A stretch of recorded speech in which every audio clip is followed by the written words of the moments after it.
Why China is winning the global oil game. Hey everyone, have you been following the chaos in the global oil market? It's a wild scene right now. While conflicts in the Middle East simmer, a new crisis is brewing in the Americas.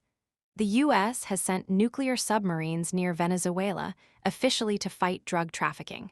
But let's be real, no one really believes that. It's almost always about oil. And in the middle of this global showdown, there's one country that seems to be getting incredibly lucky: China. Why? The story starts with the tragic tale of Venezuela. Part 1, From Oil King to Pawn, the Venezuelan story. Venezuela holds the largest proven oil reserves in the world. You'd think it would be incredibly wealthy, right? Instead, it's become one of the poorest nations. The reason for this paradox is a decades-long feud with its northern neighbor, the United States. Back when Venezuela first discovered its massive oil reserves, it lacked the technology to extract them. So, it opened its doors to American corporations like Chevron and the Rockefeller family. For a while, Venezuela enjoyed a comfortable life, funding generous public welfare programs. But the price was high. Foreign companies ended up controlling 96% of its oil production.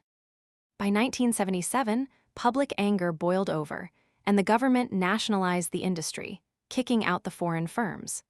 This was the starting point of a deep, lasting rift with the U.S., which responded with a strict technology blockade. This sealed Venezuela's fate. Its oil is thick, heavy, and expensive to extract. Trapped with 1970s-era technology, its production costs soared to over $20 per barrel. When global oil prices were high, it managed. But when prices crashed in the 80s and 90s, falling to $10 a barrel, it was a disaster. While Saudi Arabia, with costs under $10, could still profit, Venezuela was losing money with every barrel it pumped. Its production plummeted from over 3 million barrels per day to just a few 100,000. Part 2, The Global Oil Brawl. Why aren't prices skyrocketing?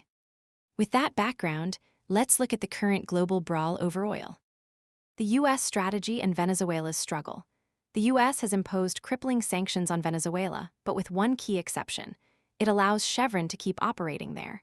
It's a classic move, strangling a country while keeping it on life support, ensuring it remains dependent. Venezuela, now producing about 1 million barrels per day, is desperate to increase output, often selling it through countries like Cuba or Brazil before it reaches buyers in Asia.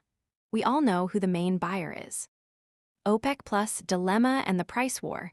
Meanwhile, OPEC Plus, the group of oil-producing nations, recently decided to increase production. This seems bizarre, right? Oil prices just fell 8% last week, and global demand is weak. So why pump more? Because non-OPEC Plus countries like the US, Norway, and Brazil have already increased their daily output by 2.6 million barrels this year. If OPEC Plus doesn't fight back, they'll lose their market share and their power to control prices. Plus, Gulf states like Saudi Arabia can produce a barrel for as little as $12, so they can afford a price war. There's another reason: their currencies are tied to the US dollar. With the US Federal Reserve keeping interest rates high, their central banks are under pressure. Lower oil prices could help curb global inflation, potentially pushing the Fed to cut rates, a move that would also help their own economies. Russia's weakness. Another major oil producer, Russia, is also struggling. Its oil refineries have been frequently targeted, reducing its processing capacity by 40%. There are even reports of cars lining up for fuel in Moscow and St. Petersburg, forcing Russia to import refined fuel from Belarus. Part 3, China's lucky break and strategic moves. Amid all this global turmoil, China finds itself in an incredibly fortunate position.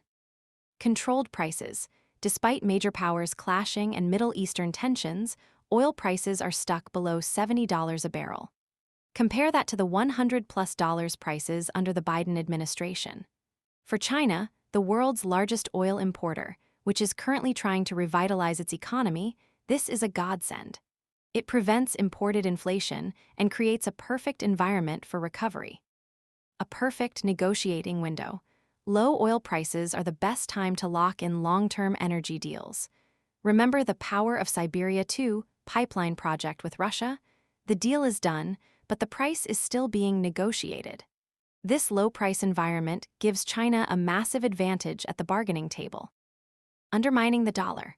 What really keeps Washington up at night is that oil producers like Russia, Saudi Arabia, and Venezuela are increasingly using Chinese yuan for trade. If the world's oil reserve leader, Venezuela, solidly joins the yuan bloc, it would be a major blow to the dominance of the U.S. petrodollar.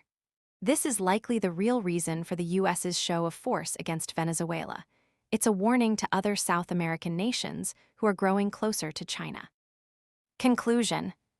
So, China's luck isn't just a happy accident. It's the result of a perfect storm in international geopolitics that has created a strategic window of opportunity. The crazier the world gets, the calmer and more focused China needs to be.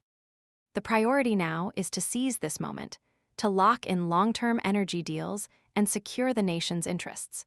Because no one knows how the game will change when the U.S. Federal Reserve finally decides to cut rates and a new monetary cycle begins. This window won't stay open forever. And right now, China is positioned right at the center of the chessboard.